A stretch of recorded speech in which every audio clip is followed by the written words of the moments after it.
நான் தலைவர்கள்னு சொன்னது வெறும் அரசியல் ரீதியாக மட்டும் சொல்லலை. இப்போ நீங்கள் ஒரு துறைக்கு போறீங்க, அதில் நீங்கள் சிறந்து விளங்குனீங்கன்னா அந்த ஒரு தலைமை இடத்துக்கு உங்களால் ஈஸியாக வர முடியும்.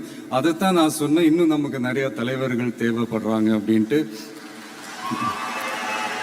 அது மட்டும் இல்லை, ஃபியூச்சரில் அரசியலும் ஏன் ஒரு கெரியர் ஆப்ஷனாக வரக்கூடாது, அப்படி வரணுன்றது என்னுடைய விருப்பம். நல்லா படிச்சவங்க அரசியலுக்கு வரணுமா வேண்டாமா? உங்களை தான் கேட்கிறேன். நல்லா படிச்சவங்க அரசியலுக்கு வரணுமா வேண்டாமா? நல்லா படிச்சவங்க தலைவர்களாக வரணுமா வேண்டாமா? ஓகே, உங்க ஆர்வம் எனக்கு புரியுது. பட் இப்போதைக்கு படிங்க, மீதி எல்லாம் அப்புறம் பார்த்துக்கலாம்.